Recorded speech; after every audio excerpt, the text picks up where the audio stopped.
Yeah. Y'all know what the vibes is. Listen, I ain't gonna lie, y'all. When I found that beat, I was like, damn, let me call LB. He might have to go in. Almost gave him 16. I was about to unmute, bro. Almost gave him 16, bro. Oh, man, listen, man. Y'all know what it is. This is the first edition. Y'all asked and y'all received. This is the first edition of the Link Up featuring Simone Stanley, of course, Laura Brunson, and yours truly, Tone DeShields II. So grateful to be in the presence of these GOATs. So grateful to be in the presence of the beautiful people. Y'all, how y'all feeling? I'm feeling good. We're coming off a great week. Yeah, we're coming off a great week. We're coming off a great joint practice, I should say. We're coming off a great joint practice. I'm happy to be here with the team. Let's get it. Absolutely. Let's get right into it, y'all. And first of all, we appreciate y'all for being here.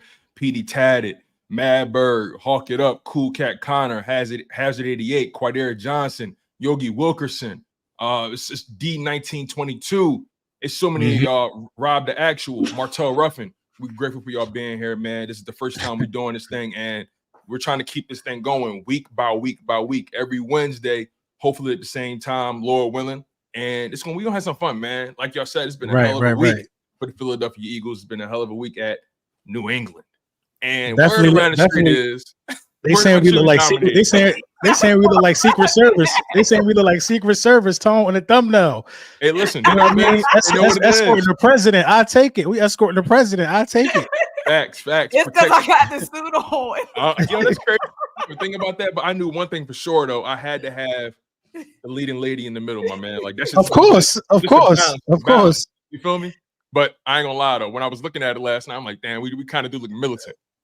We definitely do look militant. Facts. But look, let's get right into it, y'all. I mean, we got about an hour here, give or take. So let's just have some fun. Let's get right to it. Eagles went to Foxborough to face off with the New England Patriots in a joint practice. Word around town is they dominated on both sides of the ball. Still, that Patriots defense was very competitive. But I want to talk about the Philadelphia Eagles defense, right? So, like I said, they had a strong day. And I got to ask you guys, right? Before we even get into the actual performances, how much stock do y'all put into joint practices, right? Because some people put more value on preseason games. These coaches love these joint practices because they feel like they can really control the outcomes or whatever it may be. But I want to get your perspective on that. Like, do y'all really put a lot of stock in joint practices, or it's really about live action for y'all? I put a lot into it because I don't put as much as preseason, but definitely above our own practices, because when you're practicing against the same guys, you've been on the team with the same guys for years, you know their tendencies.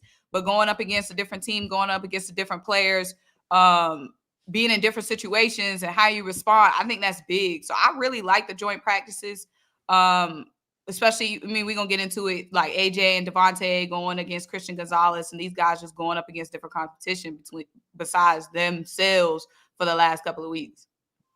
Yeah, I put a little more into joint practice than I do, the preseason games, to be honest, because you see more of the ones in the joint practices. You know what I mean? Like Jalen got a lot of work that he wouldn't get in the preseason game because he's the franchise quarterback. And those joint practices, with as much work as he got, I don't expect to see him at all on Thursday. I'd be shocked. So, just going against, like Simone was alluding to, going against a fresh defenses that's going to throw more at you and stuff like this. Like, look, if Nakobe Dean is blitzing in a practice against Jalen Hurts, he ain't trying to hit him. He's going to pull up a little bit because that's his quarterback. You know what I mean? The Patriots are going to try to hit Jalen Hurts. They're going to try to make him feel it. You know what I mean? He ain't their quarterback. So, I put a little more into it, man. I think that, you get different looks. Guys are coming out there to show what they could do against different people. So I love joint practice. So is it fair to say joint practice has a lot of value for the first team, whereas the preseason has more value for your second and third stringers to get work? I say so. Yeah, okay. That's a good point. Because we don't see the starters in the preseason. So that's a good point. Joint practice might have a little bit more cachet than the preseason. Right. For the starters. And those are the main guys we looking out for the most. Like, right. Yeah, absolutely. So, I mean, that defense did get a lot of good work in their preseason game against the Ravens. But today, or yesterday rather, they did get a lot of good work against the New England Patriots, right? I mean, a lot of guys made plays.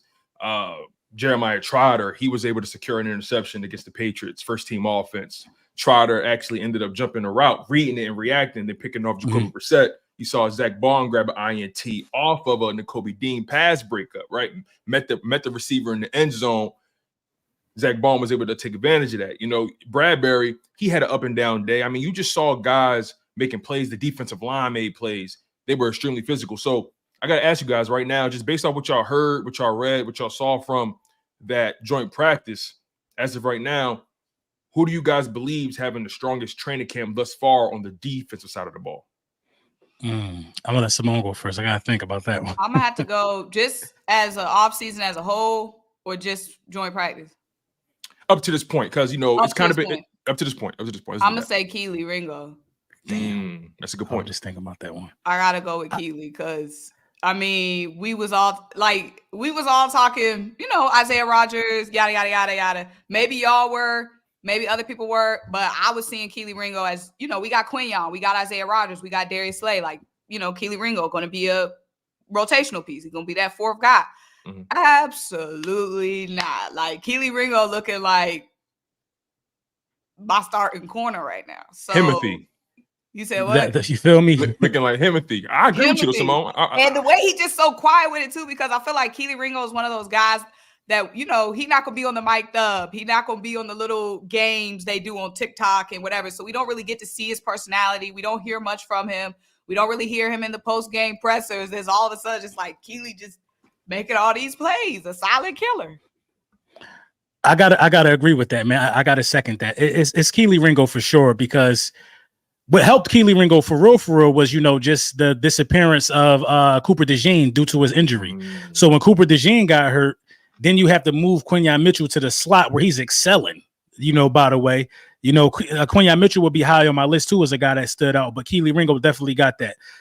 Keely Ringo looking like the starter, man. And Isaiah Rodgers didn't really do nothing to me in the preseason game that can make me feel like, you know, Isaiah Rodgers should be opposite of Slay. So it was Keely Ringo, man. They was testing him in that first game. He was breaking up touchdown passes. He almost comes away with a pick like every week, to the point to where Slay is saying, yo, you leaving money on the ground. You right there. Now it's time to start catching them. So yeah, I got to go with Keely. It's crazy. I couldn't agree with her anymore. I mean, it's funny. Simone tweeted that night of the game. She said, okay, how y'all feel about these players? Stock up, stock down. Like, who do y'all like right now?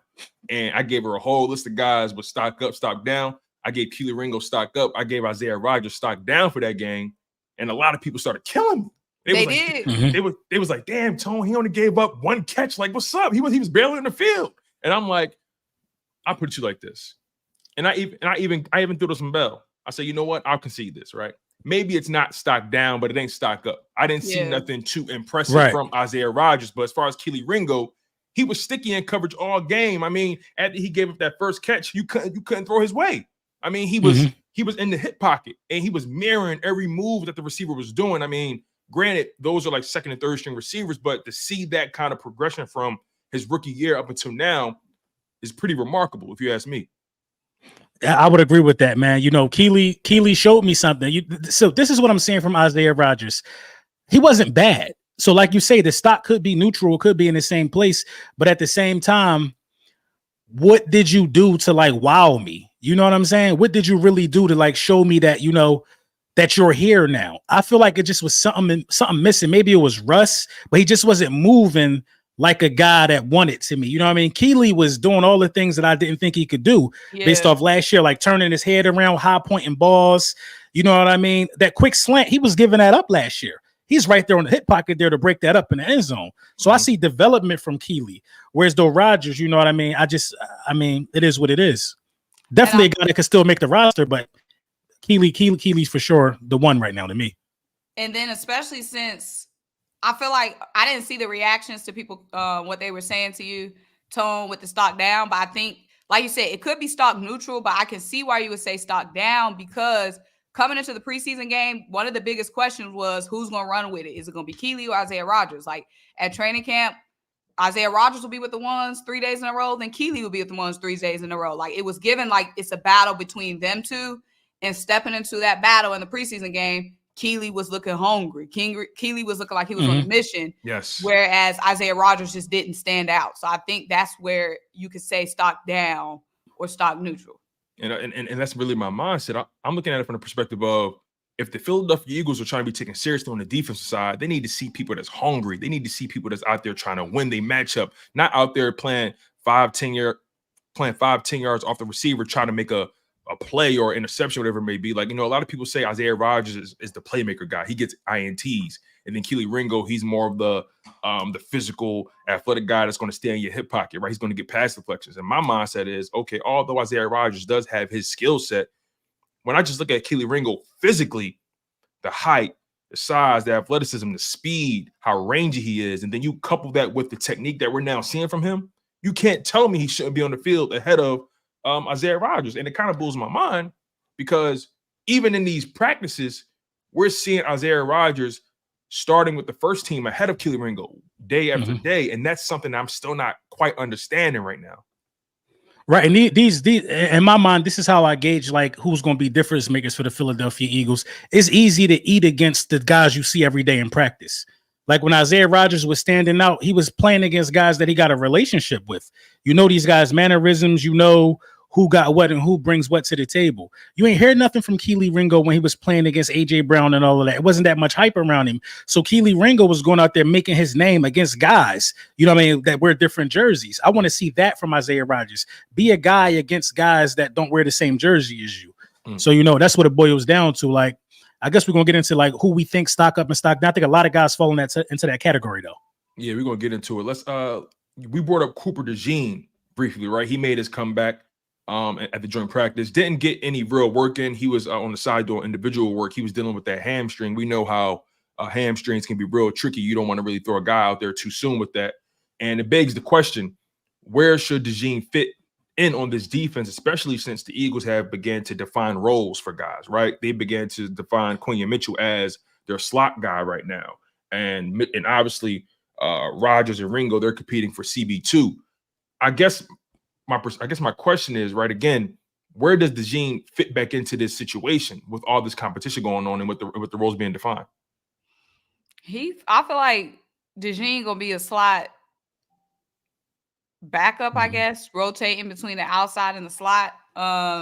It's gonna be it's sticky because we talked earlier, like somebody like Avonte Maddox might be odd man out.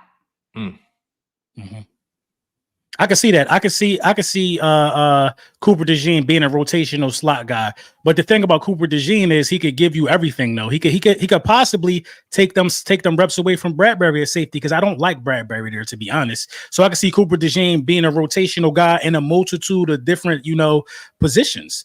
Outside, Cooper DeJean is just a guy who has to get playing time. You know what I mean? No matter how you carve it out, Cooper DeJean has to be on the field because we need guys that need breathers in certain situations. When an injury comes about to somebody that's a starter, Cooper DeJean will be able to fill in either at the outside safety position or at the slot. So I think Cooper DeJean is going to have to, get in where he fit in, which ain't a bad thing for the rookie. Yeah, it's funny. You got you. Because nobody said he didn't do his job. It's not what we're saying at all. Nobody said there's one spot. Slay got a spot. Now, who should have that spot, we don't know. Slay got his spot. There's one other spot. There's two guys competing for that one spot. Someone ask him this. Just ask him this. Looking like he was taking it, and one other guy just wasn't popping out as much. That's not saying you didn't do your job. Simple as that. But somebody else did the job better. Exactly. You know what I mean? That's not saying you did. Yeah. One didn't do their job. They just.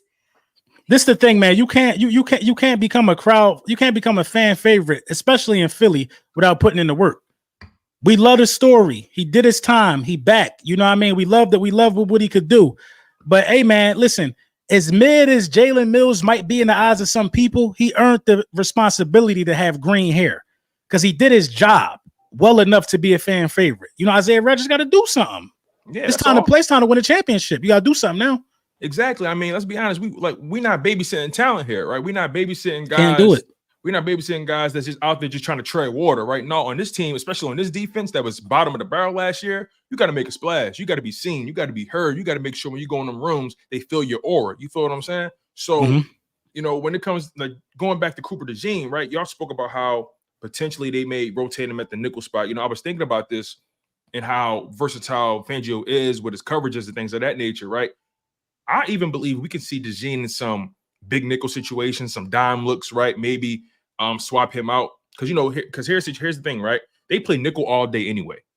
And then with this NFL, they're going to have so many receivers on the field. These tight ends could do damn near what receivers can do. You wouldn't have plenty of guys on that team that can cover. And as of right now, the Philadelphia Eagles don't even have linebackers that they really trust in coverage that much. So that may be a situation where Cooper DeJean makes it feel, right? He has size, he has range, he has athleticism. So that could be a situation where Cooper gets in. That brings me to my next question, right? As it stands right now, what's you guys' projected lineup in week 1 in terms of your starting 5 DBs? I'm talking from a nickel set, right? So who do you guys believe are going to be the day one guys in week 1? Ringo, Slay, Quinion, Gardner Johnson. It might have to be Reed so far for right now. Yeah, I feel like right now, because I see them talking in the chat about Cooper could be taking Reed's spot. Cooper is like at some point, but they're saying Cooper isn't going to be playing until the 3rd preseason game. Like that's his target. Right. So I feel like we're talking about week 1. It's going to have to be CJ, unless something like, Cooper obviously hit the field and it's fireworks, it's magic. Then it's going to be Reed and CJ GJ. And then I agree, Quinion in the slot, Slay and Ringo. As of right now, y'all, because everybody in the chat, it's a lot of feelings in the chat. You know what I'm saying? Like we just all we talking about is after the first preseason game. It's another game tomorrow. Yeah. Things could change and rearrange. Like that's cat, Michael Jordan. That's cat. That's cat. That's appreciate the super chat. That's cat for real. I mean, the eye test just first of all, I'm looking. And I hate to keep going back to this, but like my eyes, I'm watching Ringo just do the little things right, looking back for the ball, mirroring the footwork of the receiver, stride for stride. Not getting too handsy, right? He didn't get a single PI being that sticky. Think about that. You feel what I'm saying? So again, you may feel like Rodgers is outplaying Ringo. That's your feelings, but the fact of the matter is that tape say something different. Transitioning from that though, well, again, before we go past that, matter of fact, let me give you guys my projected lineup. Pretty much the same: Ringo, Slay, Mitchell, CJ, GJ, and Blankenship. But this is where things get tricky, right? We know CJ, GJ is obviously dealing with a shoulder injury, and Reed Blankenship has a little history with being in and out of the lineup last year. That begs the question: should the Philadelphia Eagles think about retaining Bradbury and or Avonte Maddox because of their versatility, because of the lack of depth at safety, right? Because of the injury history of those two guys? Yeah. If we don't go and get somebody else, because we have a lot of possibles, you know what I mean? Because we have, Cooper DeJean can play safety, right? But we gotta see it. When Cooper first came, they were like, they wanted to start him out slow. They were like, yeah, he's versatile, but we want to introduce stuff slowly. And then he had the injury, which set him back even more. So we don't even know when we're going to be able to see Cooper at safety. And then Sidney Brown injured as well. So at safety, it's a lot of injury proneness at that position. Mm-hmm. And even though I would not want to see Bradbury hit the field at any position, a body is a body. Ideally, we would have brought somebody else in. But yeah, it's a tough spot because you talk about keeping Maddox to solve injury issues, and he's an injury issue. Yeah, it's and then I'm sorry. Go ahead. Well, basically, that could be where Cooper DeJean come in, right? Cooper DeJean is very versatile, and that may be a moment. And look, Darius Slay old too. Let's be honest. So, yeah, DeJean, with his skill set being so versatile, him being able to play outside, inside, play a little bit of safety, he could be that Swiss Army knife for this defense in the event of anything. Yeah. Bradbury and Maddox got to go. They got to go, man. You know, and I mean that as respectfully as possible, man. But what I seen from Maddox, man, against the Ravens was just, it was disgusting to me. Isaiah Rodgers got beat because Maddox was the quarterback was staring down the slant that Isaiah Rodgers got beat on. Maddox was looking right at him. You know what I mean? Maddox could have played the middle of the field, which he was supposed to do, and he just didn't. He just was standing there. Maddox is real timid right now. You know what I'm saying? We need safeties that's going to run downhill and help in the run game. You know what I mean? I talked to a lot of safeties over the last couple of weeks because I want to know what's really the problem with the safeties for the Philadelphia Eagles. I talked to a lot of guys that played safety over the last couple of weeks. It's 50-50. Some guys are saying safeties are the security blanket for the defense. Other safeties are saying when you see the offensive line take a step forward, you're supposed to come down there and hit and gang tackle and do stuff like that. Like, I think we need those kind of safeties to be difference makers. And the only person we got that fit that bill is Gardner Johnson. Blankenship is kind of like that. He's a hitter. He will run down there. But I think Blankenship got to start because you get the best. We saw the best Blankenship when he was playing with Gardner Johnson. So maybe Gardner Johnson bring a little bit of that magic back. But man, you need Sidney Brown back bad. And who knows when that timetable is going to be. So I think, if it's a position that you absolutely need to get some help at is safety. I don't want to see James Bradbury playing safety, bro. I ain't gonna lie. Yeah. I don't want to see it, man.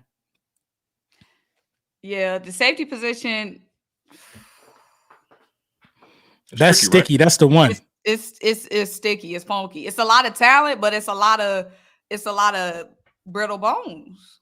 Now don't forget, we still got Sidney Brown. He's going to be on the PUP list. Now he is coming off of that ACL. The expectation should be curved for him coming off of that injury. We probably can't expect too much from him. But again, that's another body that's very physical. Another body I say that you get after week 4, week 5, and then he gets that extra week because we got that early bye week. So the safety position again lacks depth. It's like Reed Blankenship. How good can he be? But then his limitations in coverage. He's more of a box safety than CJGJ. We know how good he can be, but will he be able to play the whole season? And then Sidney Brown, will that ACL hold up? And then now we're getting into the weeds, right? Mekhi Gardner, Tristan McCullum, who had a really good game, by the way. Tristan McCullum had a good game against the Ravens.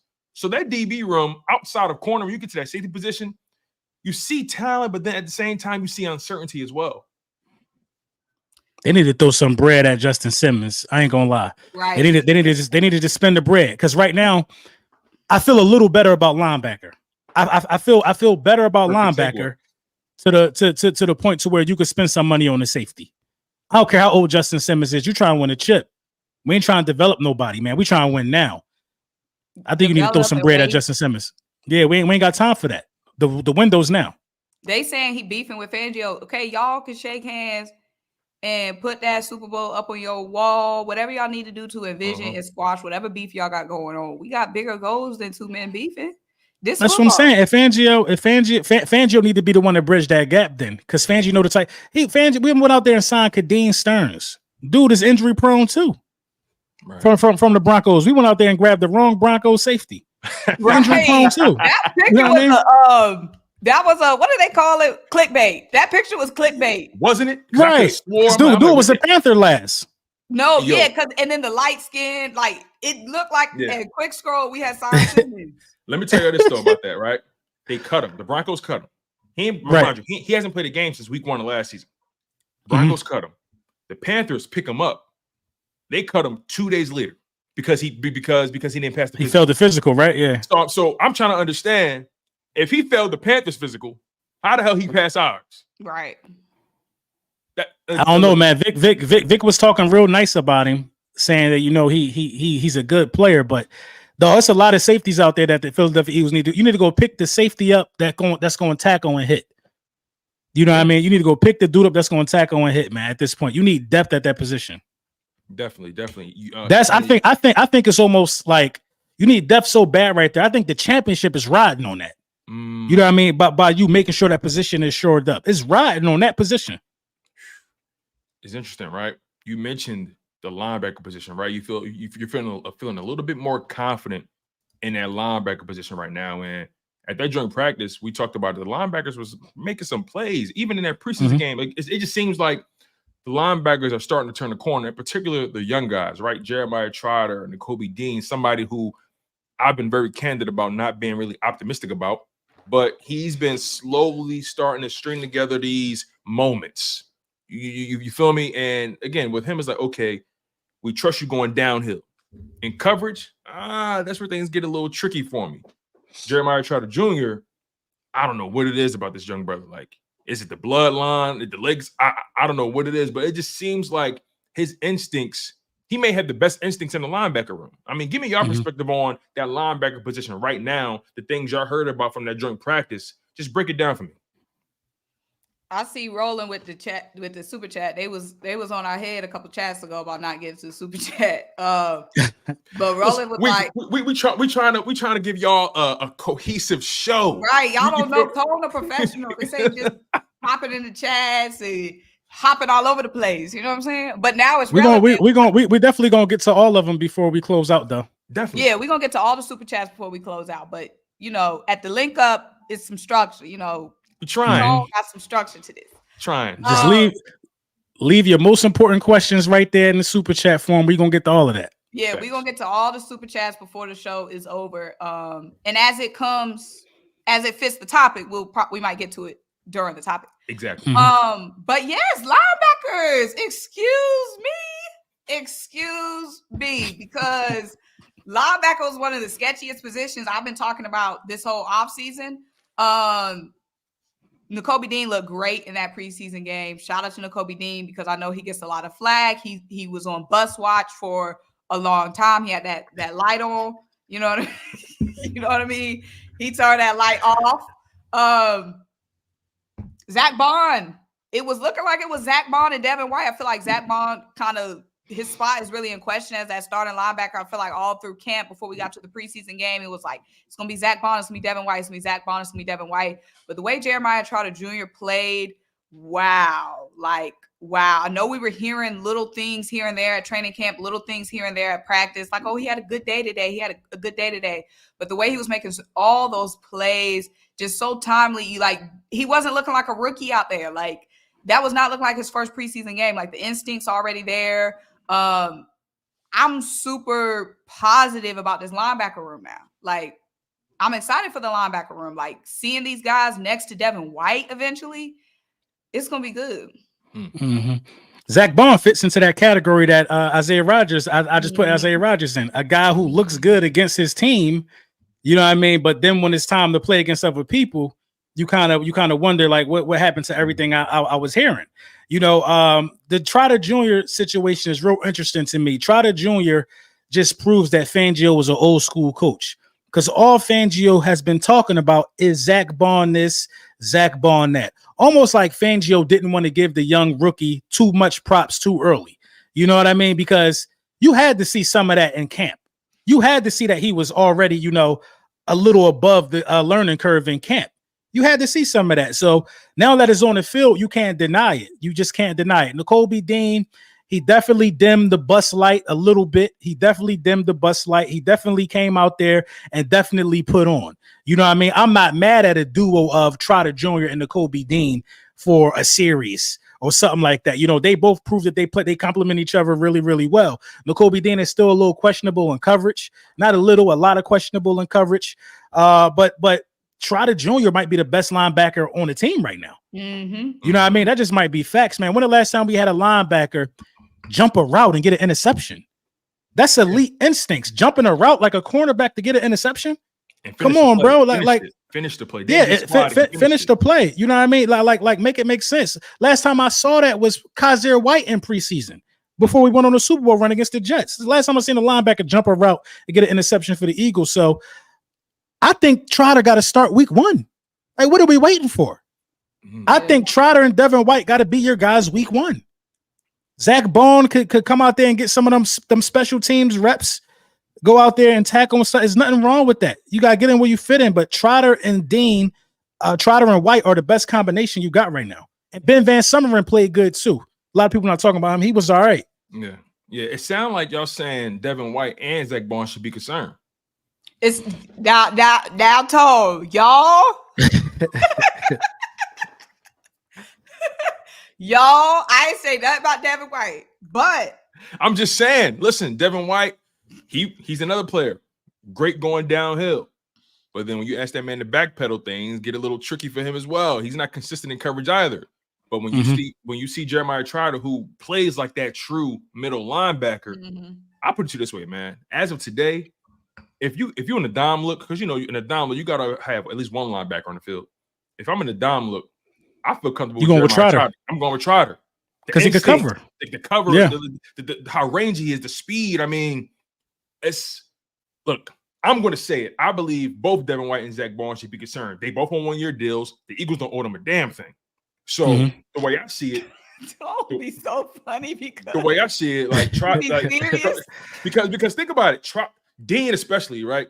And again, he's still got a lot to show me, but Dean know that his thread is starting to wear thin.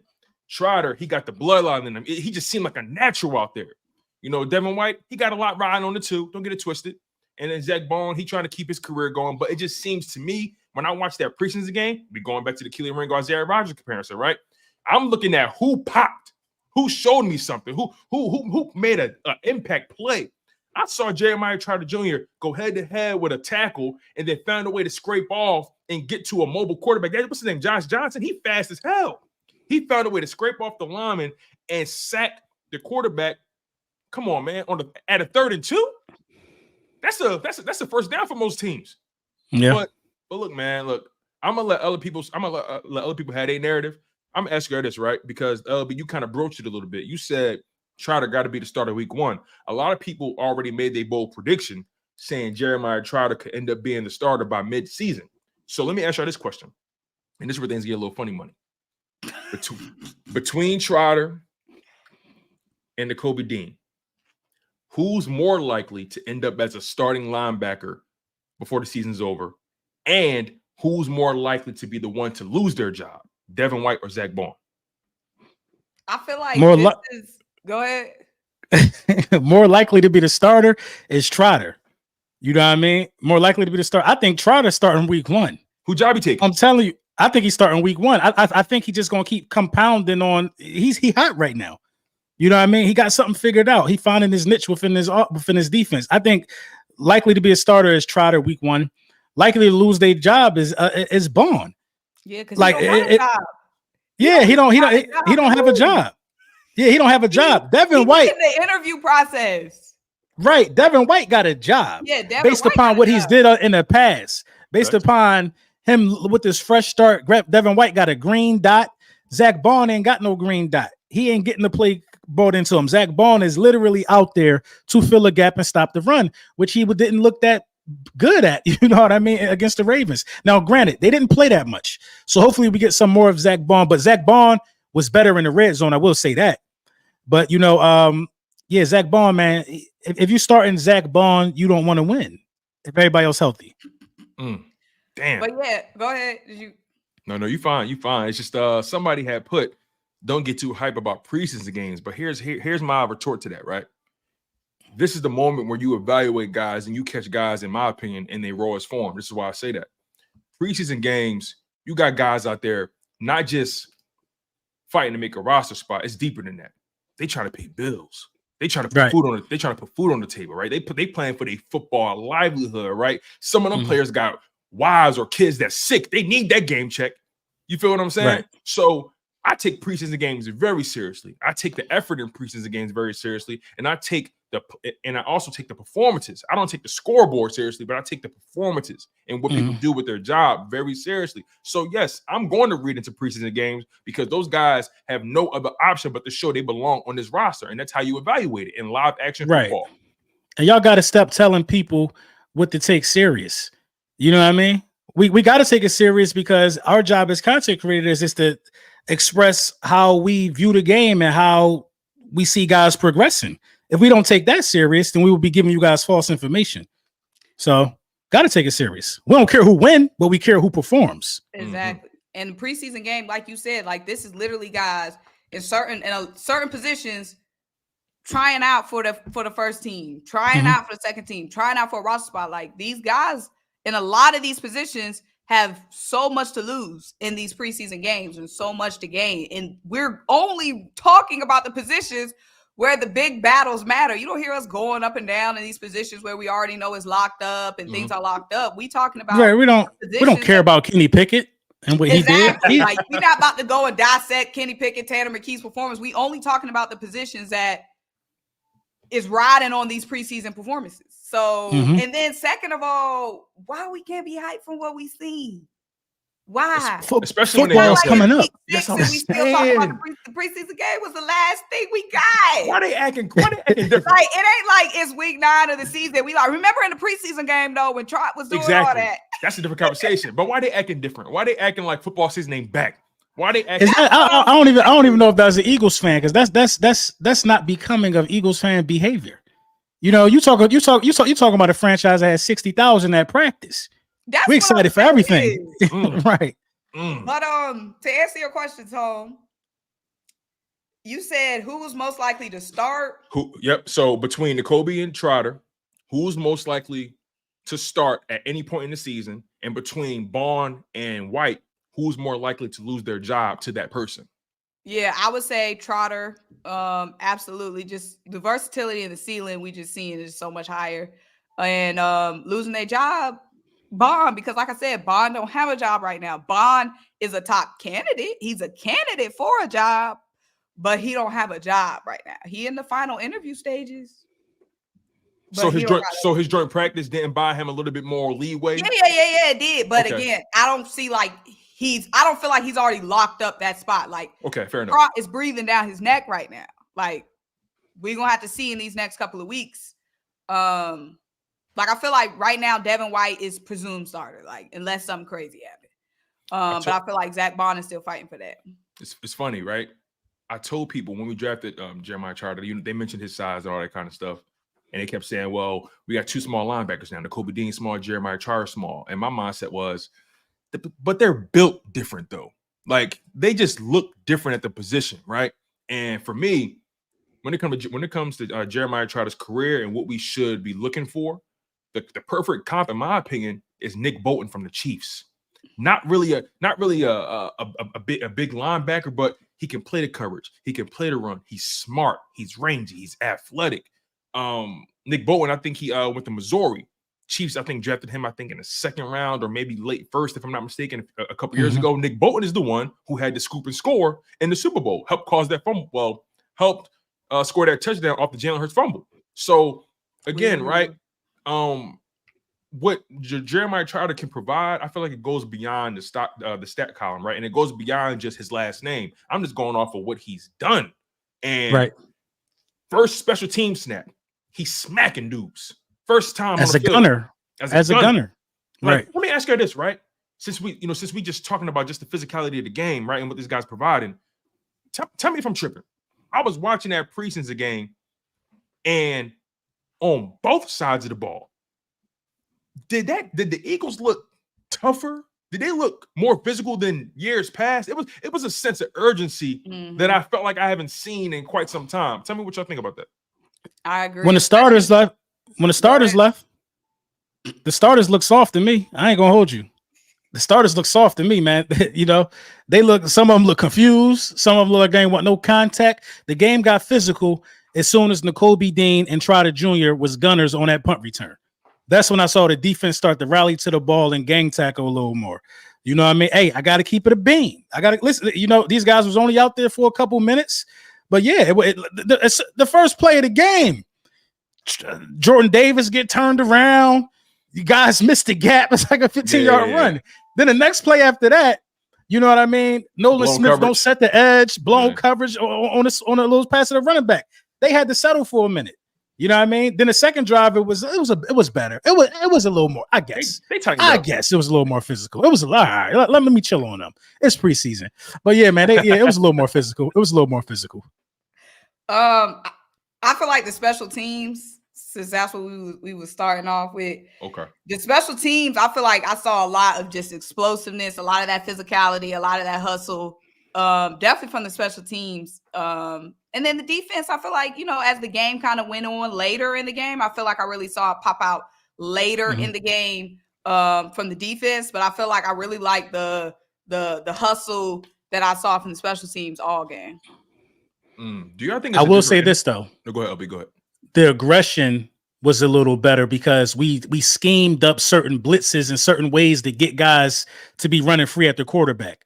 You know what I mean? Like N'Kobe Dean first play, he straight blitzed. You know what I mean? Got caught up with a running back trying to pick up the blitz, got up, was still able to, initiate contact. I think N'Kobe Dean was extremely aggressive. He wanted contact. You know what I mean? So I think the game plan was a little more aggressive, and that just helps players be more aggressive. So yeah. I take that back. We was a little aggressive. Yeah, eventually, right? Especially if the coaching is proper, you start to take on the identity of the person teaching you. And right. A lot of people talked about Vic Fangio's defense is more so passive than aggressive. And what I saw guys flying downhill, flying sideline to sideline. I saw Jalix Hunt and Tristan McCullum smacking dudes on the flat. I mean, I just saw a defense. I saw depth players just throwing their body around. And I got to give credit where credit is due. As far as the blitzing goes, right? Did you notice that front four really wasn't getting that much pressure? We didn't really start getting pressure until they start sending extra guys. And I'm a little concerned about this defensive line, right? We kind of already know the pecking order, right? We know Sweat and Bryce Huff going to be your starters. We know Jordan Davis and Jalen Carter, going to lead the middle, right? But, obviously Nolan Smith, first round pick, we need something. We need something to shake with that. Jalix Hunt, rookie, expectations aren't the highest, but we saw how natural and how comfortable he looks going backwards, right? Operating in coverage, right? So do we have any concerns about the defensive line in any way? Do we have any concerns about being able to generate pressure with the front four? Not me. I don't have any because I feel like I saw Nolan Smith as the game went on be able to generate a little pressure. I saw Jalix Hunt generate some pressure, beating one-on-ones. Maybe from like a defensive tackle standpoint, but we was playing probably like the fifth and sixth defensive tackle. Okay. Guys that really don't get no minutes. But the design blitzes, we got to be able to do that, man, with how thin the safety position is. Sending Quinyon Mitchell on the blitz where he was able to move the quarterback off his square. So I think we got to be able to, mix it up, send guys, sometimes drop guys back in coverage. But Jalix Hunt, man, looked real comfortable going backwards, man. He's a former safety, but he looked real comfortable going backwards. Yeah, I don't have any concern. Toby had me dead because he be asking questions like a lawyer. Like, do you have any concerns about this? I don't, because again, like LB was saying, we was deep down in the weeds of depth. So right now I don't have any concern. Like, it did stand out a little bit. I saw you talking about that. I think it was you, Tone, on Twitter about like us not getting that much interior pressure. But I don't think it's a big concern because we got the big dogs, starting, and we down there in the weeds a little bit. So I feel like right now it's not a concern. But we'll see as things develop. And then especially after we hear about the joint practice today and how we had just sacks on sacks on sack. Joint practice yesterday, how it was just so much pressure. It was so many sacks we were getting. So I don't think it's a concern. Yeah. Again, to be fair, right? Those guys weren't really able to be out there and really ramp up. You know what I mean? Like LB said, the first couple plays, they were kind of sleepwalking a little bit, but then you kind of saw them settle down and they forced the Ravens to settle for 3. And then even yesterday, right, against the Patriots, you saw that defensive line generating a ton of pressure, getting a ton of sacks, right? Quote unquote sacks. They obviously can't touch the quarterback. But then this is where the contrarian in me comes in, right? That Patriots offensive line is not good at all. They got one player that's okay or respectable. So, I'm optimistic. Don't get me wrong, right? I think Bryce Huff is going to be a good player. I just don't know how good. I think Josh Sweat definitely needs to have a great season, especially if he's looking to get paid. Jordan Davis and Jalen Carter, in my opinion, the entire integrity of this defense relies on those two guys holding it down in the middle, especially Jordan Davis. He's the linchpin of the defense. If Jordan Davis is not doing his job, we cooked. That's my honest opinion with that. Don't be saying the most dramatic stuff. I agree. It's the truth, though, and like you said, look, true. It just be your delivery. I hear you, and I get that a lot. I get that a lot from my wife. I get that a lot from my family. They're like, yo, like, why are you so serious? But this the thing. You be saying such a serious statement, and then, well, that's just my opinion. Like you didn't just drop a bomb on us. Like you dropped a bomb, and then it's be like, I think Sweat. I don't know about Sweat, y'all. I'm worried about Sweat. Just his mind. When did this turn into the we listed off everybody we worried about party? I don't know. I'm just a little worried about Sweat because Sweat already, because Sweat already came to this table insinuating on things he don't like to do. Like he don't like to drop back in coverage and all that. Right? I thought you think Vic ain't listening to that? Vic, like, if you don't like to do what I tell you to do, then you might just not be on the field as much.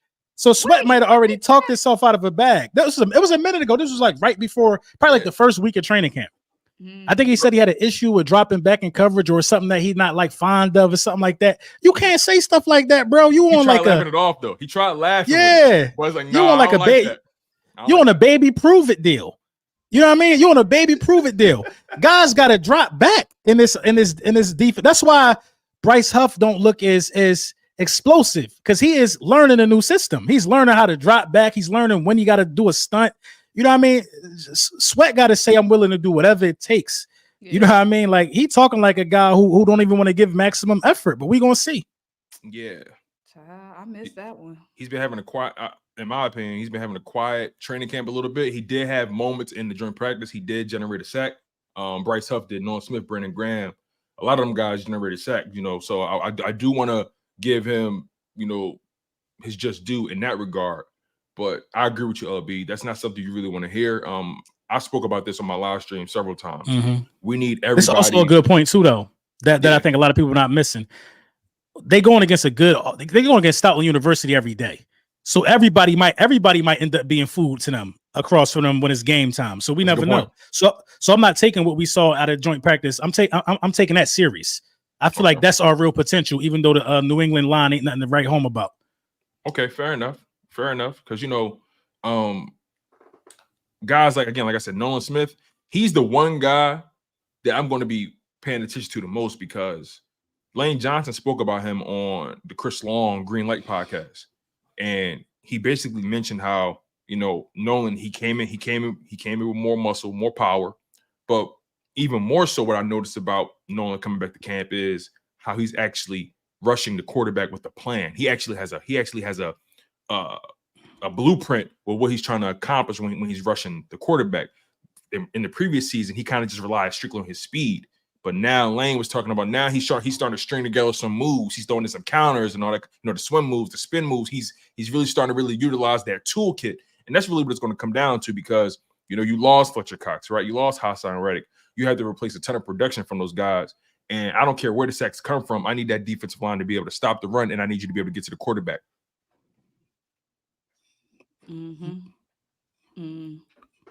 I ain't got nothing to say. Hey, I got nothing to disagree with about that. Hey, mic drop moment, right? Mic drop. And right.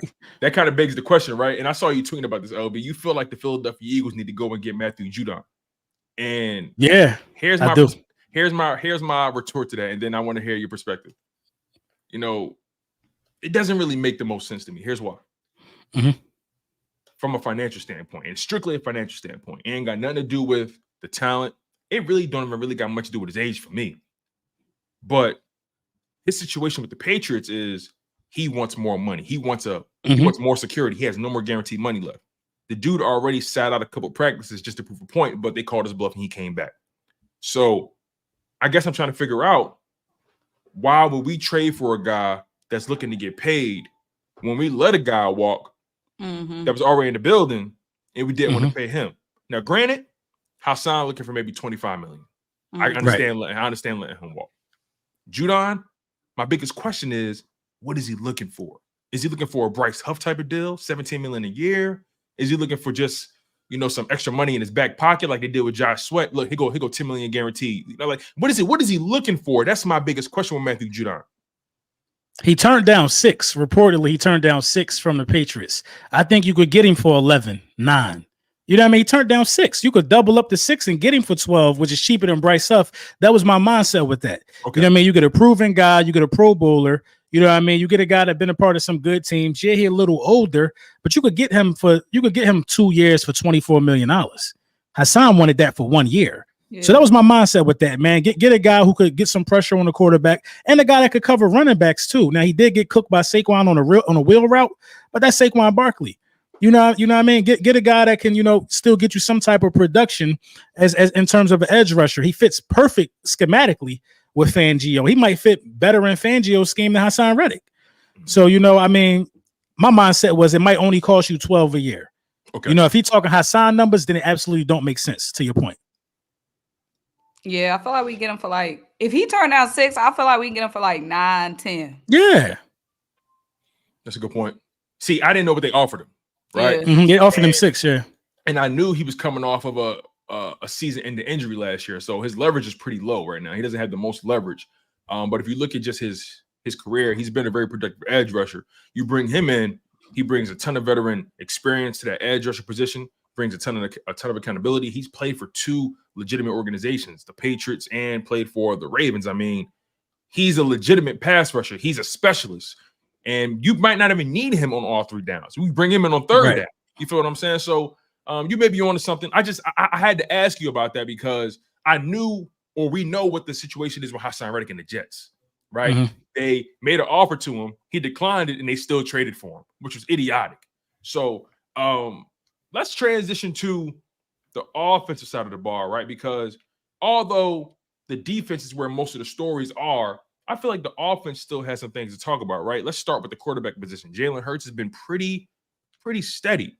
And I try to be judicial about training camp stats, and I try not to read too much into him because it's practice. But for a guy to be this strategic, for him to be this surgical and be in this much command of the offense this early in the game, it's pretty it makes you optimistic about not just the position, but the overall offense, because they've been down on Jalen Hurts. They've been talking bad on his name. Mm-hmm. So give me your perspective on Jalen Hurts throughout this training camp. Give me your perspective on just how consistent he's been, and also talk about his leadership and how he's taken that to another level as well. The consistency, like you said, like that's the biggest thing for me, because obviously big issue last season, not even just with Jalen, but just the turnovers as a whole with the team was a big concern. So even though it's practice, even though it's training camp, seeing those things get mitigated, regardless of his training camp, regardless of his practice, like seeing those errors get corrected, seeing him being healthy again, like seeing him run up and down the field, seeing him being explosive again, like looking like 2022 Jalen Hurts. Like that's the most exciting part, I feel like. We knew he was going to get in the lab. We knew he was going to work on everything he needed to work on when it came to his arm and throwing. Like, I had no doubt in my mind that Jalen Hurts wasn't the type that's like, put his head down, humble enough to know like what his weaknesses are and what he needs to work on. And we've been seeing it. And not even just at training camp, not even just at our own practices. When we go up against the Patriots in our joint practices, like, and the Patriots have a solid defense. Like, I know our defense is able to eat up on their like offensive line and boom, boom. They have a solid defense. So to see that translate right over to our joint practice, it's exciting. Like, and the thing is, like with Jalen, like we don't even need Jalen to be like so much better than he was last season. We just need him to be just a little bit, like even with our down year, even with Jalen having one of his worst years, we still made the playoffs. Like we just need Jalen to be healthy and just get a little bit better than last season. We're gonna be good. So I'm excited about it. And plus just seeing how happy and just like how much fun he's having, like just how loose he looks. Like they dropped the video yesterday. He looks lighter. Yes, like it just seemed like he just has a different aura and a different glow to him. Like, and I think that's going to translate on the field. Yeah, I think what we're witnessing right now is that next step being taken. You know what I mean? That there's steps to this. You know, when you talk about evaluating quarterbacks, we've seen Jalen Hurts be the second best quarterback in the league, go to the Super Bowl, second team All-Pro. We've seen those things from Jalen Hurts. Now what we're witnessing is a guy who's going to do those things frequently. You know what I mean? A guy who's going to be that for about 5-6 years in a row, a top 3 quarterback in this game. He's figuring it out. He's not really relying on his legs like that. He's going through progressions, reportedly. You know, I was taking, the practice thing with a grain of salt because I think the defense is buns until seen otherwise. So I'm like, all right, Jalen is going to cook them. You know what I mean? He's going to cook them for fun. This is an elite quarterback. He's going to cook them. But then he did it to the Patriots. And I heard they was throwing everything plus the kitchen sink. They was throwing everything at Jalen Hurts, all type of blitzes. He was handling everything and they got well, and still Their defense is right. good. And still, they got a good linebacker group too. You know what I mean? Christian Gonzalez ain't no slouch either. You know what I mean? And Jalen Hurts was still able to pick them apart and, not have an interception and have a clean game against them. I have no worries about Jalen Hurts at all, man. No worries. In terms of the offense, I feel like we're still heavily dependent on A.J. Brown and Smitty. Somebody got to emerge at that wide receiver 3 spot for sure. But, at the end of the day, you're supposed to be dependent on guys that's making 25 plus a year. 30 That's plus. what they get paid for. You know what I mean? These guys, who else you going to depend on? So he's using the guys you're supposed to use. He's going through the reads. Everybody that means something called a touchdown pass, from Johnny Wilson to Saquon Barkley. You know what I mean? I think that Jalen Hurts is set to have a year that has him as the leading guy for passing yards in Philadelphia Eagles history for a season. He's going to break Carson Wentz's record. You know what I mean? Now, Jalen Hurts ain't going to never probably be no 30 touchdown guy, but he's going to throw for like 4,200 yards this year. Easily, too, I think. I think this may be the year he do throw for 30 touchdowns. I mean, hey, I wouldn't be surprised. With this offense, and look, you could actually put it in perspective, right? The way last year was going, he actually should have had 4,000 yards. He should have had 30 touchdowns passing, but those last 5 games was buns. Those last 5 games, like, they couldn't generate more than 20 points a game. That final 4 or 5 game stretch. If they were even playing their B game, they were playing their D game, their F game. If they were even playing their B game, Jalen Hurts eclipses 30 passing touchdowns. He eclipses 4,000 passing yards. You feel what I'm saying? I feel you. The turnovers are significantly less. And I'm looking at from this perspective, right? You got Devontae Smith entering year 4 now? Entering year 4, if I'm not mistaken. Is it? I'm trying to think. It got to be year. It's year 4. Yes. Yeah, it's year 4. Yep, year 4. It's year 4. You got Devontae Smith doing what he's doing against Christian Gonzalez. And Christian Gonzalez, when he was healthy, he was considered one of the top corners in the league. He was on fire. He was talking about being defensive rookie of the year. And then he got hurt. And Christian Gonzalez, they're saying he back like he never left. Devontae doing his thing against him. A.J. Brown doing his thing against him. Jalen Hurts dropping a perfect deep ball in the bread basket to Dallas Goedert, with the defense playing damn near perfect coverage. But the pass was even more perfect. You feel what I'm saying? Then you got him hitting Saquon Barkley in the wheel route. And then they tried to add, they tried to get Hurts a little bit in the press conference. They said, hey, is it just different having a guy of that talent in the backfield, just go around? Is it just different? And Jalen was like, I don't know what you're really trying to ask me, but I'll tell you this, right?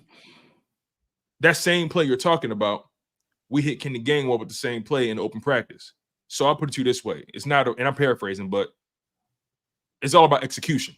It don't matter who's back there. And this kind of been his mantra all season, right? Because last year they was more talented than everybody. They still got what they got.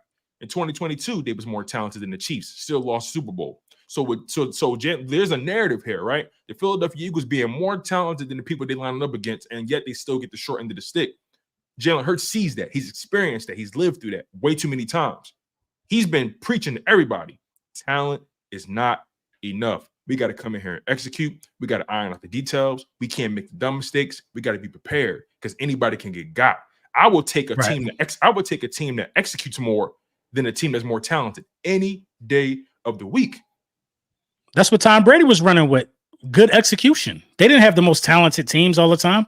Julian Edelman and Gronkowski, that ain't what you would call like elite level talent, even though those are Hall of Fame guys. But yeah, they executed at a high clip. If we could execute at a high clip, we'd be golden. Agreed. Absolutely. And then, as far as hitting A.J. Brown and Devontae Smith a lot, right? I look at it like this as well. The pecking order goes as such. Even if you do find a legit wide receiver 3, right? Here's the pecking order, in my opinion. A.J. Brown, Devontae Smith, and this is in the passing game. A.J. Brown, Devontae Smith, Dallas Goedert, Saquon Barkley. Saquon Barkley is option 4 in the passing game. Think about that. And then let's say you run 21 personnel. Kenny Gainwell, Will Shipley, your 5th option, right? Not bad. Will Shipley showed us he can catch the ball. Kenny Gainwell, we know he can catch the ball, right? So now we done option 5. Then you get to option 6, which is wide receiver 3, or if you want to really argue, option 6 could be Jalen Hurts taking off and running. So wide receiver 3 on this offense is option 7, option 6 in certain scenarios. So this is a very talented offense. There's no reason why Jalen Hurts shouldn't be able to supersede any stat category that he's done. But even more so, it goes beyond the stats, right? I care about I care about 4 categories. I care about wins, losses, efficiency, and execution. That's it. I don't care what the stats say at the end of the game. Did you win? Did you execute? And were you efficient? Right. It's as simple. That's what it break down. That's what it break down. So we know we could win, but you know we gotta win. We gotta win when we gotta win. That's all I can say. You gotta win when you gotta win. A lot of questions are going to be answered in Brazil, though. I will say that. Exactly.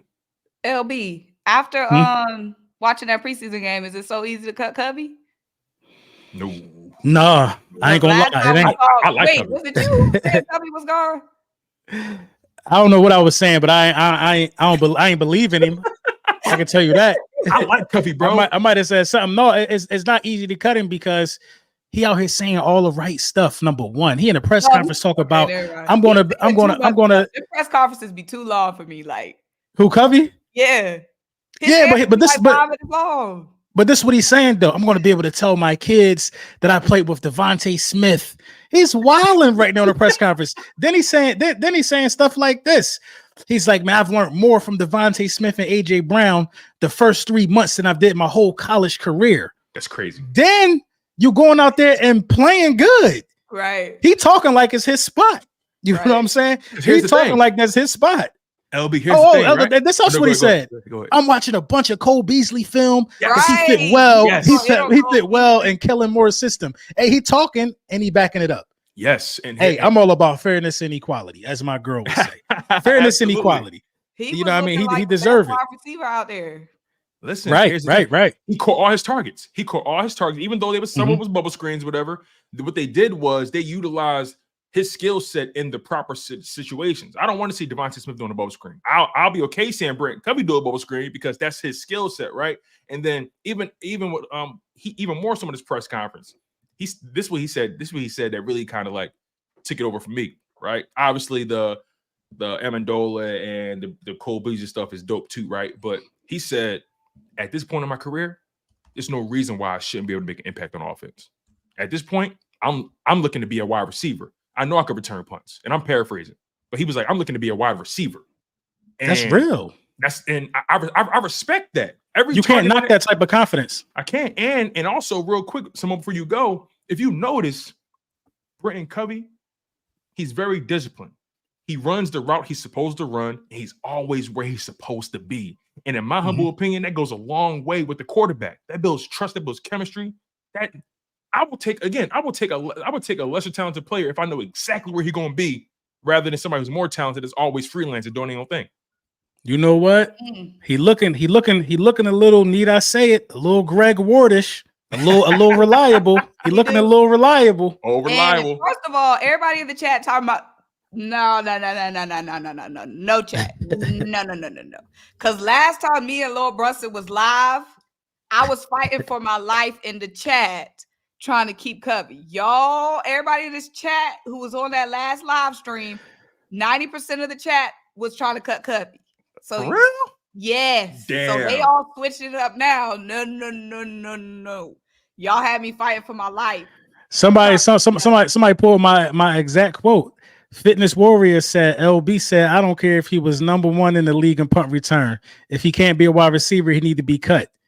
He proven he can be a wide receiver. Man. That's real. That's what I said. I believe that. It's no room for nobody. Because y'all had me fighting for my life. I remember that live stream. Right. And this the thing though. I stand on that. If all you could do is bring punt return to a team, then we don't need you. Cooper DeJean could return punts too, but he also could play safety, slot, and cornerback. Your punt return guy got to be a guy that could do more than one thing. You know what I mean? So yeah, he's showing he's showing that he's valuable. He talked a lot. He do talk a lot. Conference. I'm so glad he backed. He excited, yo. That man excited. On to the next person. Hold on, Simone. You're not gonna steal that man joy. That man excited. No. I said I'm glad he backed it up because sitting through the press conference, I'm waiting for the next guy, and he spending 30 minutes answering one question. I just saw a lot of FaceTime with him that day. He never know when he's gonna be able to talk again. He never know. He don't know if he's gonna make his roster. So like, come on, man. Like, listen. I rock with Covey since we picked him up out of Utah, man. He was undrafted, but for some reason, I saw his Utah tape, and I'm like, can we find a way to tap into that? Because in Utah, he was doing a lot, returning punts. That's what I'm saying. We gotta like the more reliable he makes himself, I can see Kellen Moore finding mismatches for him, getting him paired up with linebackers, so he could really like be explosive.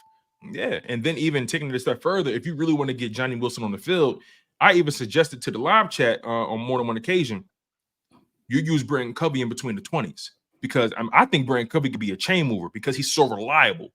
And then once you get into that red zone, then you bring out the size. Then you bring out Big Brody and Johnny Wilson. You know what I'm saying? And and he could block, so he's going to give you a block. He's going to give you that blocking ability in the red zone. You probably won't give it to Saquon, or you may hit him with a fade route because he got so much size back there. So look, they got options, but I also wouldn't put it past Howie to even consider bringing in another wide receiver.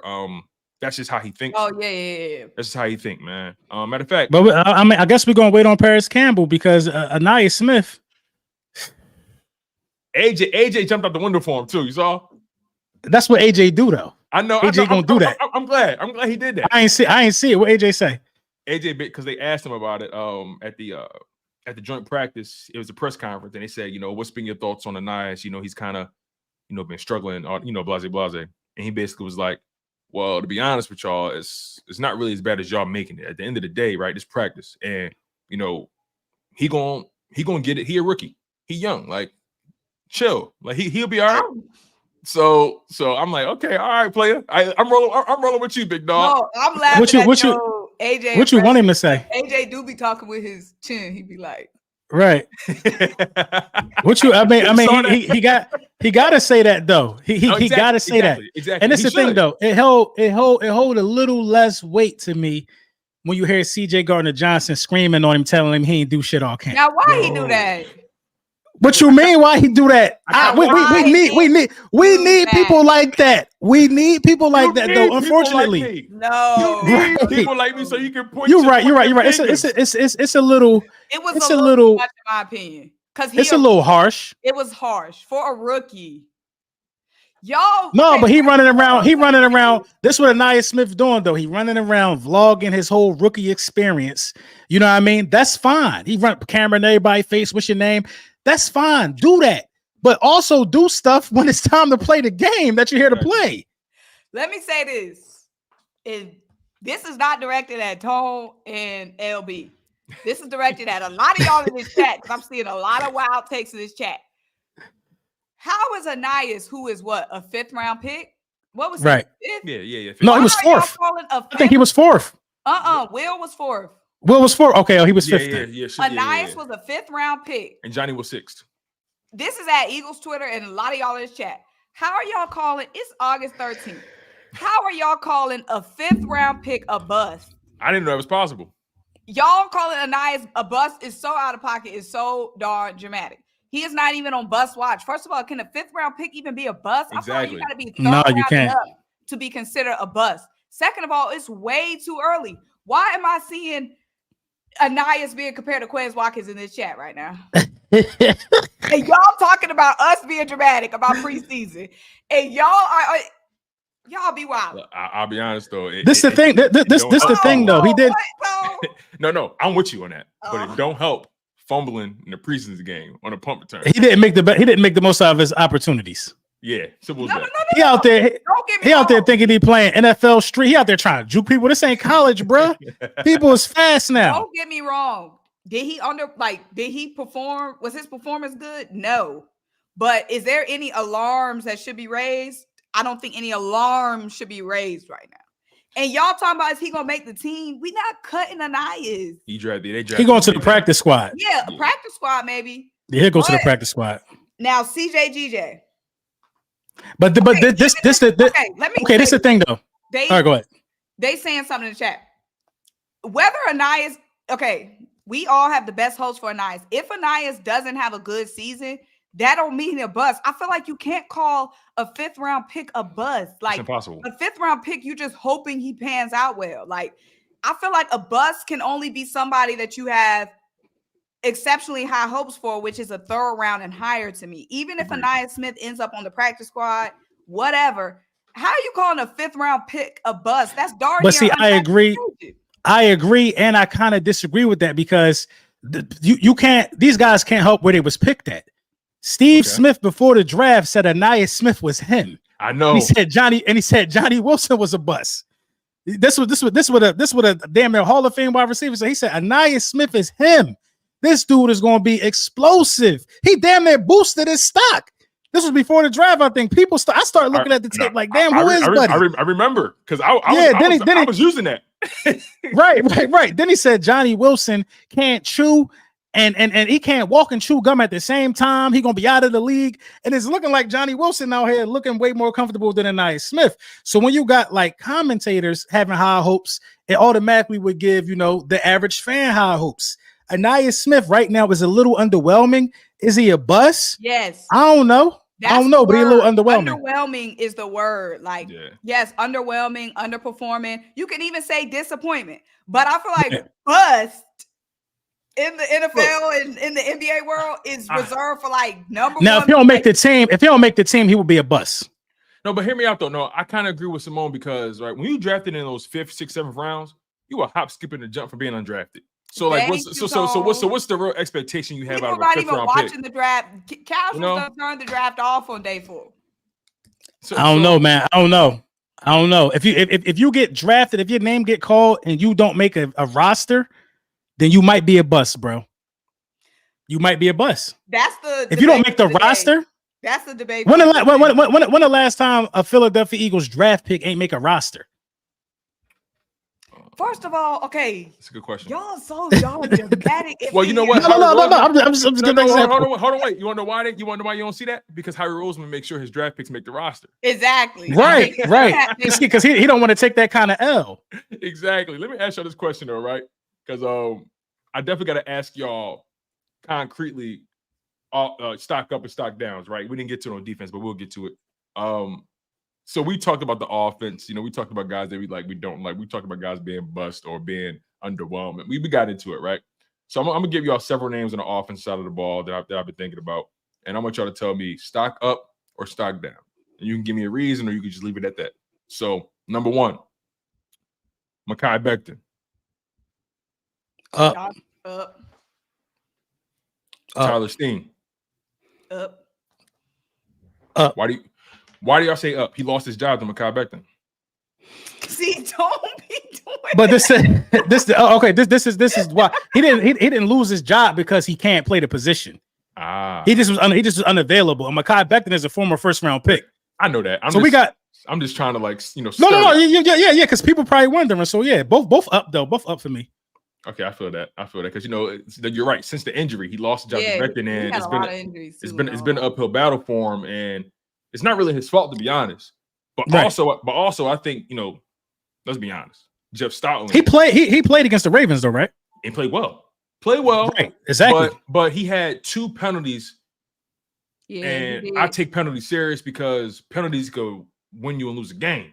A penalty could kill a drive. You could have. And we saw that last season. Exactly. So I just don't need that kind of energy, right? So but yeah, Tyler Steen, I think he's talented, but I think when you just look at Mekhi Becton and look at Tyler Steen just from a physical standpoint, I think Mekhi Becton is just more powerful.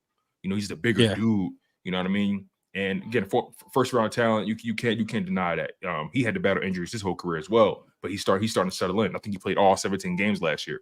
Moving on though, Will Shipley. Up.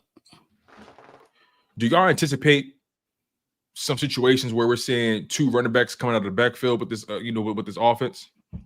And do you guys also think that?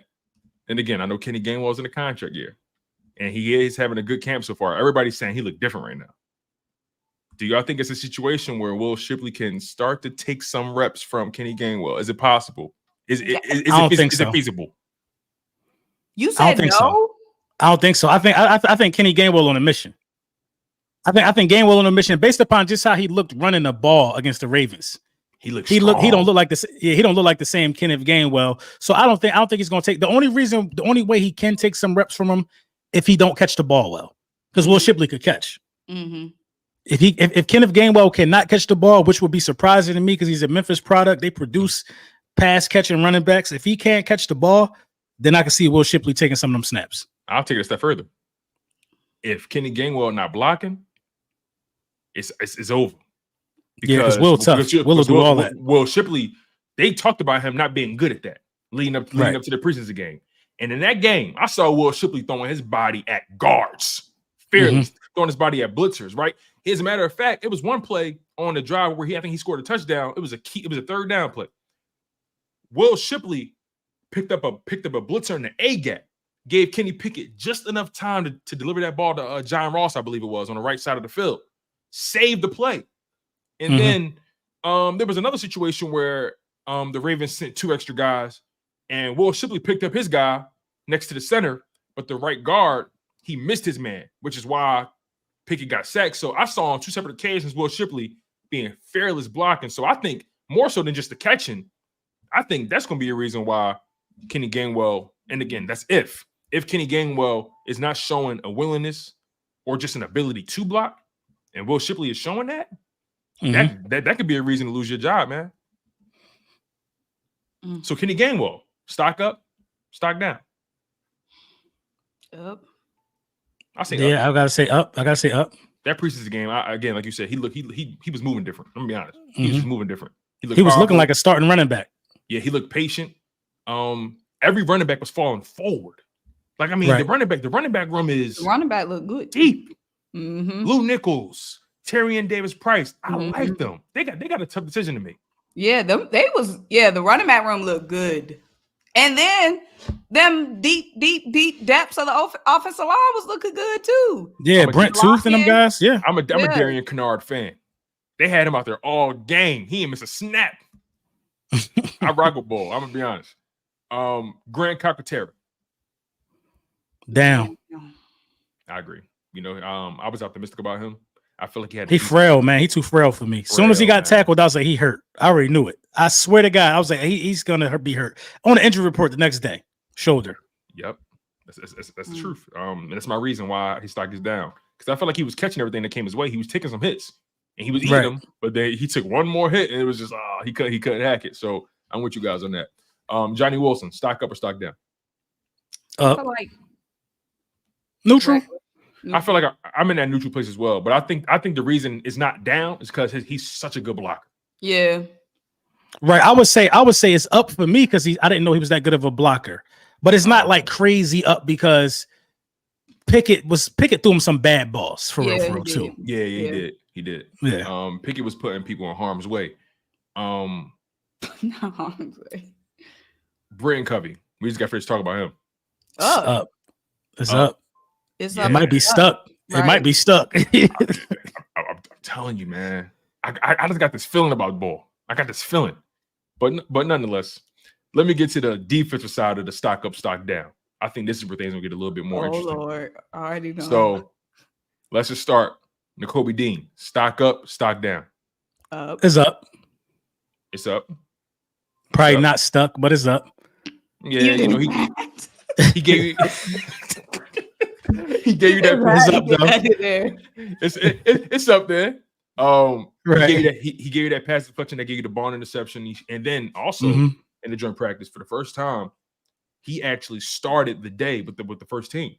So I think Vic Fangio was starting to get a little bit more comfortable with him being back there. Maybe that trust is starting to be won a little bit. First time we saw Nakobe Dean get starting reps and had the ball all off season. So maybe that's saying something. And he got a sack. Jeremiah Trotter Jr. goes without saying.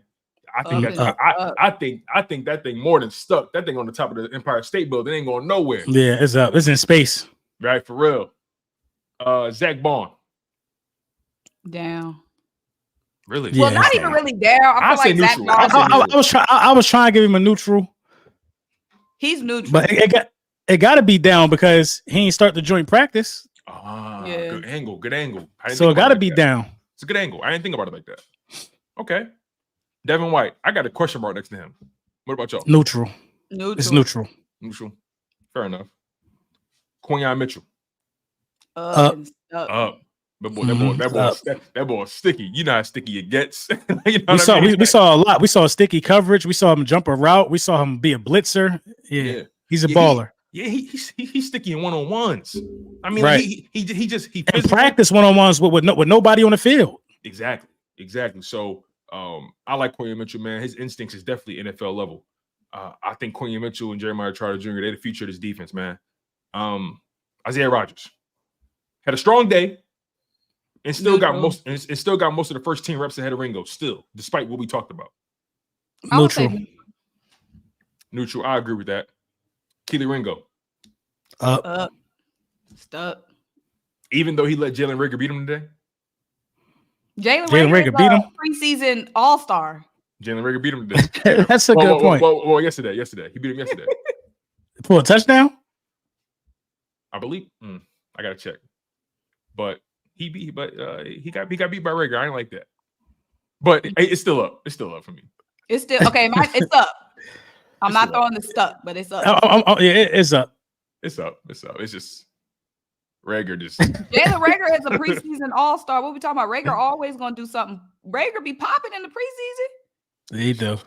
Man, he better say them practice squad checks. Nolan Smith. Up. I'm gonna go neutral for Nolan. Really? Why not up? I don't think. I need him to put together a good series that he owns or something. You know, like we see the flashes here and there. That just points to the potential. You know what I mean? It took too long for me to say Nolan Smith is in the game in that preseason game. It was like the second half when he got that sack. Yeah, like there was one drive where he had like 2 back-to-back plays. I think it was the sack, and he got like a stop right now, if I'm not mistaken. But I get what you mean. I'm gonna give him up because everybody had him on bust watch. No, he had his bust watch light on, and I feel like he turned the light off. I like Nolan, and he is. No, I'm not saying you or LB. I'm saying no. I know you're not saying me, but I'm telling you something real quick. I like Nolan, but he was drafted in the first round. I need that brother to give me at minimum 7 sacks, being a rotational edge rusher, and I'm being generous. I'm not disagreeing with that. I agree. Like this it's a lot. Like it's a lot. Now, when I'll take 5. I'll take 5. That doesn't mean you're at where we want you to be. Up just means you doing better than you were doing. Fair enough.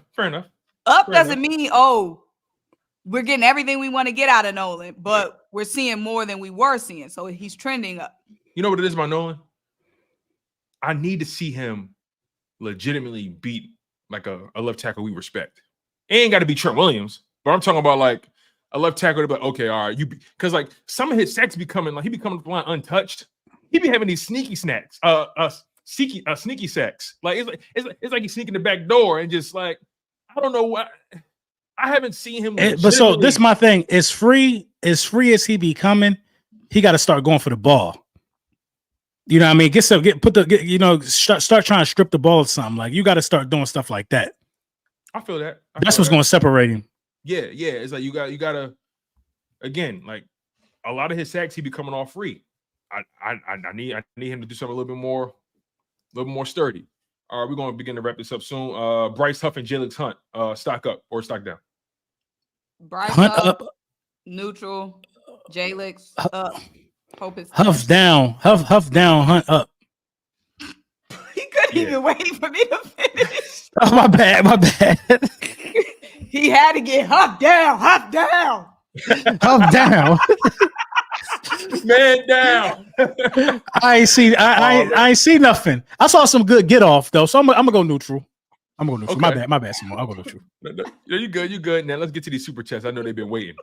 We got 11 of them, so we're gonna run through them. Up down. Oh man, listen, LB trying to respect your schedule. You know what I'm saying? He knows what he you know what I mean. That's all it is. Right. We trying to make sure you make it to your next gig. We know you big time. We don't want you to be late. You dig? So we got you. So let's get these super chats real quick. Lawyer to Houston says, Simone LB, what up? What up? Michael Jordan. Oh, yeah, we went through these. I like Ringo. He said he different. I like Ringo. He different. But to act like Rodgers don't do his job is crazy. Yeah, we talked about that one. Thank you, Michael Jordan, for the donation. We really do appreciate that. He even says Ringo hasn't been better than Rodgers. We addressed that. Thank you, Michael Jordan. Get that point in. Yeah, he let us know he paid for that one twice. Oh man. Mac Fripp with the $1.99 donation. He says Jeremiah Trotter Jr. low key a camp standout. I say high key, but I feel you on that. True. I feel you on Mac. Thank you for the donation, my guy. Hazard 88 with the $1.99 donation. He says Bradbury eye man out. Trade for Judon. I definitely think Bradbury gonna be the eye man out. As far as he should have been packaged for somebody, but that's neither here nor there. I think they was trying to elevate his value somehow. You know what I mean? That's why we talking about this whole safety stuff. He tried to go in the press conference saying it was my idea. Yeah, right. I ain't buying that. But then he didn't even give a good answer. They were like, well, why? Why not? Right. And then he talking about, I feel like I can cover. And then he goes and says, he should have hit that Britton Covey. I feel like I'm the best safety. I feel like I got all the skills. I can but listen to this. Listen to this real quick. But listen to this, right? He tried to sell us on, transition to safety. I think it's something I could do. I know it requires being more physical, and I know I can cover tight end, so I think I could be good at safety. Meanwhile, he got beat by a tight end at the joint practice. So like, I'm not. The bigger thing is though, like he got a little leverage though. He got a little leverage. He's expensive. He got a little leverage. We might not be trying to eat that. Well, if they cut him, because this year's money is already guaranteed. It's already in the bank. If they cut him, they can get off scot-free. They ain't gonna lose. They ain't gonna get nothing back, but they ain't gonna lose money either. And then let's get to this next one. Roland says, super hot take if Charlie Jr. starts, he'll be the second best player on his team behind Jalen Carter by the end of the season. Whew. That's I like that take. That ain't bad. It's scorching. Even with CJ GJ on the field? Even with Quinyon Mitchell on the field? Quinyon, CJ GJ, Ring. It's gonna be some. I ain't mad at you though. I take it. I like that take. I take it for sure. All right, let's go to my man Shizzle Flex. He says, I hope they don't try to make Mitchell a slot guy just because he's good at it. He's an outside guy that can play all the cornerback spots. Should be fun versus Lamb. Yeah, I definitely want Quinyon Mitchell to be on that outside sooner rather than later. But I do understand that there's a larger plan at play. So I'm not really mad at what they're trying to accomplish here. The main reason he's there is because Cooper DeJean kind of messed up the game plan with the injury. But nonetheless, he's doing a great job at it and he's making plays. We saw that in the preseason game. Moving on. Thank you again, Shizzle, for the donation, my brother. Relic with the $20 grab here. Relic, big money. Relic. He said, "Sup, LB, giant fan here, showing love since chat don't want to get what up? Hot." My God, Relic. All right, let's see here. B Mills X21 with the $1.99 donation. He said, "Don't get." Oh yeah, we talked about him, man. We talked about that, man. We ain't gonna go in on you again. And then he followed up saying, "Wow, I'm not a real Eagles fan for the comments." No, bro. I just was wondering. That's not Eagles fan behavior. I didn't know what side he was on. Yeah, I ain't know, bro. Apologies, bro. It's all love, B Mills. You paid for it, so it's all good. Mills. We just be joking. We all jokes at the And then D1922 with the $4.99 donation saying, "Hey, how are y'all doing? You guys think Hurts is going to ball out this year?" Of course. Absolutely. Thank you for the super chat, my guy. Absolutely. Unequivocally. Indubitably. I'm using all my SAT words. Come on, man. Like this, it goes without saying. Is that even a question? They trying to say my man not top 5 in his own conference. They smoking dope. They smoking the greatest crack on the planet. But this the thing, though. The players voted it that. The players say he top guy in the conference. You talk about the 100 list. Now the 100 list don't matter. Right. Because, come on, now it don't matter now. Don't get me started, y'all. I know, man. We on the time restraint anyway, man. And then War, thank you again, D, for the donation, by the way. Then we got War with the $4.99 donation. He says they reported that Bryce Huff was one of the defensive standouts from joint practice. I believe it. It wouldn't surprise me. I believe it. And also, like you said earlier, LB, they've been going up against Jordan Mailata and Lane Johnson all training camp. And just to add context, Hassan Reddick was never a training camp standout either. The whole time he was here. But when the season started, you saw that man come out like a cannonball. So maybe we need to curb our expectations when you're going up against Lane Johnson, a future Hall of Famer, when you're going up against Jordan Mailata, a top 5 offensive tackle in the league, top 5 pay and top 5 by skill set. So I mean, bottom line is though, it's going to be exciting. It's going to be a hell of a season. And I'm so grateful that we was able to kick it today, man. Like this is absolutely real fun. Like it's so funny. We just we hit our mark. Like we talked about an hour and a half exactly. It's crazy. But with man, certain folk, you gotta wrap them up. For sure. Right. For sure, man. Because like we try to do these every week, but we also don't want to burn out too. So our people. You know what I'm saying? I was like, okay, if I say that about 20 minutes ago, then we wrap it about 20 minutes. And shout out to y'all, man. It's like 433 watching. You know, listen, on my channel, shout out y'all. We got a grand total of 578 people tuning in right now. Shout out to y'all, bro. That's lit, man. We got a lot of people tuning in, man. Like, can be more gracious to y'all. Y'all showed out. Y'all showed love, man. Some of y'all showed y'all ass, but we appreciate it. And, right. The goal is to do this every week, man. That's the goal. Every Wednesday. And the way the season's going, man, we're gonna have a lot of great things to talk about. But that's just exactly. So next week we'll be able to talk about this game tomorrow. You know, give our thoughts and insight on that. So it's gonna be a fun week, man. Make sure y'all stay tapped in. Absolutely. Make sure y'all subscribe, notification bells on, all that. All that good stuff. For sure. Anything y'all want to promote real quick before we get out of here? Anything new coming up? Nah, y'all already know. Follow me on TikTok, Simone with the Sports, SYMONE on TikTok. Right, I'm getting my TikTok game up. That's what I'm working on this week. Oh yeah, I see you drop a post. Yeah, I'm working on my TikTok game this week. Say less. So listen, y'all know the vibes. Y'all was tuned into the very first edition, and definitely not the last edition of the Linc Up, featuring the lovely leading lady, Simone Stanley, Lord Brunson, the Broad Street Bully, and yours truly, Tone DeShields II from Chalk It Up Sports, where no matter if we win or if we lose, we just got to charge it to the game. And we out of here, y'all. Peace out.